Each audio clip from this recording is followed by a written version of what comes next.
is the central thesis of leading sustainable change? The central thesis of leading sustainable change is that business models exist right now for firms to invest in sustainability, and that one of the most important barriers to their doing so is the organization itself. Its leadership, its structure, and its passion and mission. Why are organizational learning and radical innovation so important to sustainable change?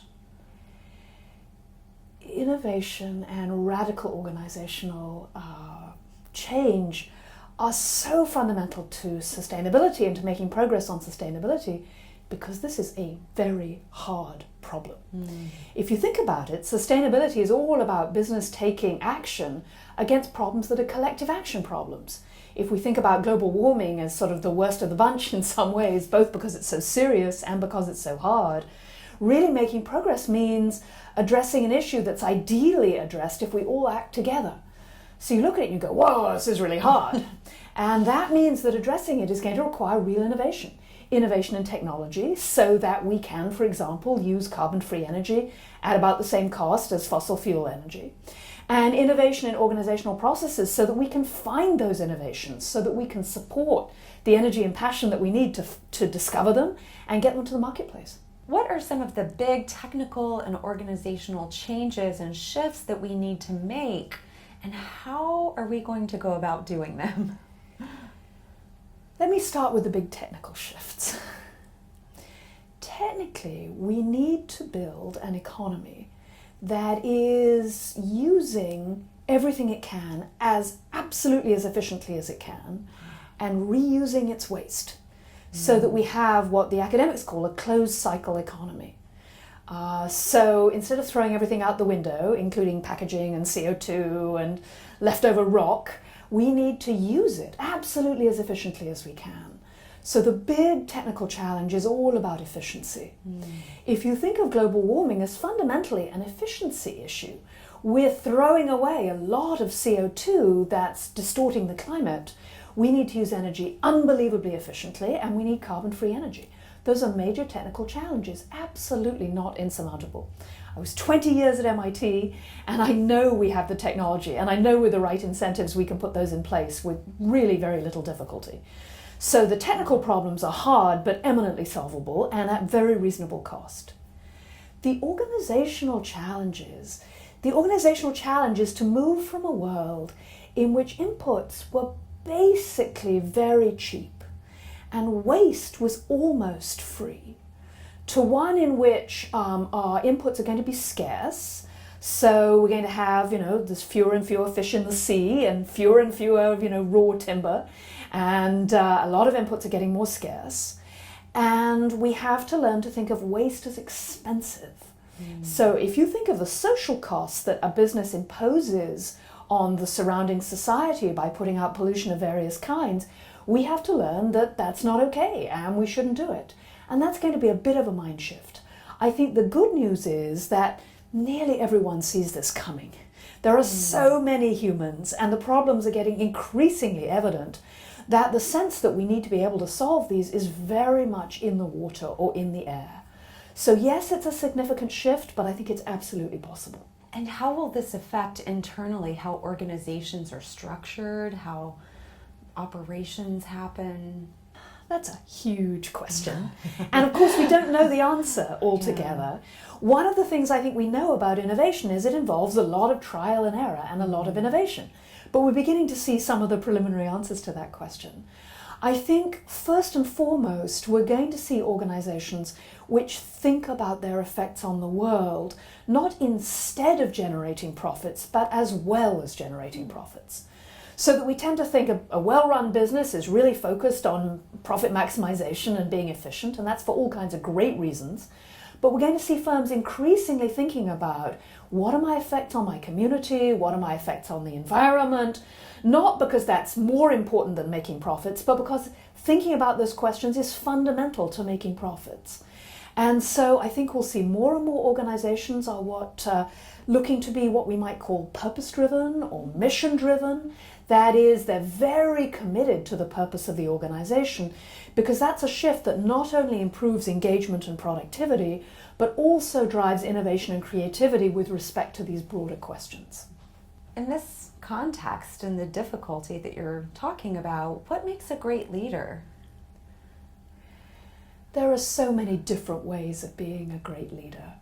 I think what I'm seeing in this context is a great leader is simultaneously totally focused on the bottom line and running the organization as tightly and effectively as they can. So they're very much focused on accountability. Being a great leader to me is not about forgetting you've got to keep the trains running on time. But they are also totally passionate about the difference the firm can make in the world, and very much believe that their employees are real co-creators in doing that. That people are not automatons that you can manipulate with numbers, but are instead humans that care deeply about making a difference and doing a fabulous job.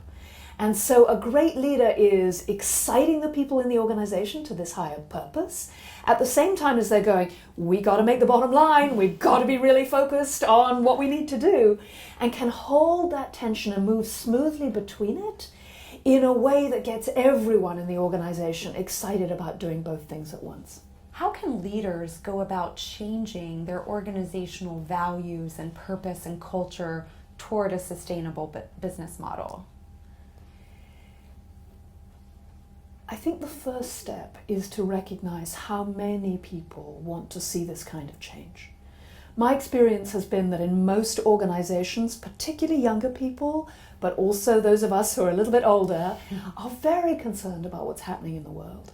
And so the first step is to begin a conversation about what the company does, and often to rediscover the very deep values that are behind the founding of most organizations. Most firms were founded to delight customers, to create really good jobs, to make a difference in the communities in which they are. So step one is to rediscover that in concert with everyone in the organization.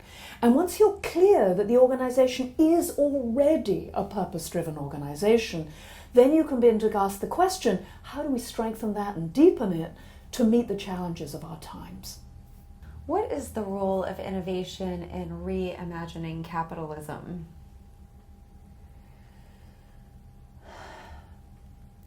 Reimagining capitalism means building a capitalism that is both generating prosperity and the individual freedoms that we associate with capitalism today, and that are the source of so much hope across the world. I mean, I think capitalism is one of the great inventions of the human race. When you think about what's happened in the last 50 years and how many people have come out of poverty, when you think about people in the developing world seeing for the first time a real chance to develop themselves as people and provide for their families in a way that isn't day to day, to me, capitalism is one of the great creations. When I say or teach or suggest that capitalism needs to be reimagined, what I mean is that we need to think of capitalism as part of a broader system, so that the capitalism doesn't destroy the social communities on which it relies or the physical environment without which it cannot go forward. And we've had the luxury of being able to take strong social conditions and a thriving environment for granted. And we've been able to say to business people, make your money, do your thing, we're done. What we need now is smart government and smart business working together to design the institutions which will mean that business doing what it does best can leave us with a world that's not only as good as the one we inherited, but that's even better. So we can be sure that our children have the same opportunities that we have today. And that's going to require innovation, because it's something new. Completely possible innovation. Humans are amazing. We keep recreating what we can do. I think this is just the next shift. We went from being primarily national to being global. We went from being analog to being digital. We went from thinking that women weren't really people and people with brown skins and black skins weren't really people either. We moved right through those transitions. We can do this one. How do you define a learning organization? I believe an effective learning organization is one that is proud of what it's doing. But in the words of the Dalai Lama, he said, "You are perfect just as you are, but there is always room for improvement." And so to me, a learning organization is one that recognizes its strengths, but realizes there's room for improvement. There's room for incremental, local improvement. Let's make sure everything we do every day, we think about how to make it better, but is also always open to the possibility of change and is excited about that possibility. Thinks that real innovation can extend its mission in the world, can be a source of growth and excitement, both for the people who work for the firm and those whom the firm serves. That's my personal definition. Why is it so important to build a learning organization? There are at least two reasons it's important to build a learning organization. The first is strategic. There, the world does not stand still. Even in the world of the university, that several hundred-year-old organization is changing very fast.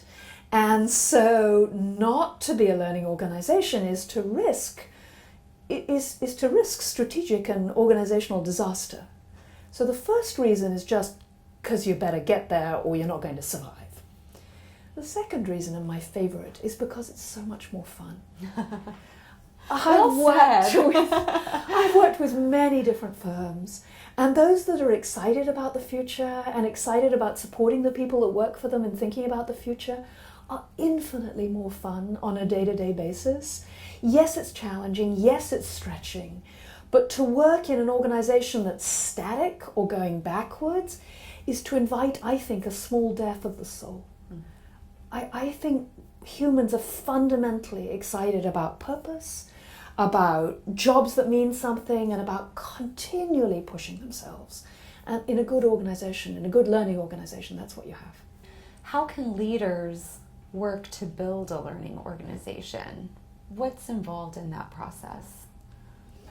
I think there are three components of building a learning organization. The first is recognizing the case for change or the case for learning. To simply stand up and say, we need a learning organization, everyone says, I'm kind of busy, I'll wait until you grow out of this. So it's really important to have a clear strategic case. Why is becoming a learning organization going to benefit the firm, the customers, and the individual employee? The second thing, you need to follow through with giving people the resources, the capabilities, and the time they need in order to change behaviors.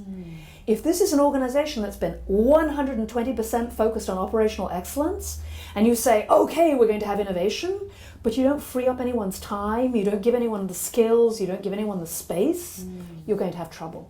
I apologize, this is such a basic point. No, it's... But I meet so many firms where they don't seem to quite have control of that point. So that's the second point. Yeah, it's actually profound. And then the third key to me is actually modeling that in your day-to-day behavior.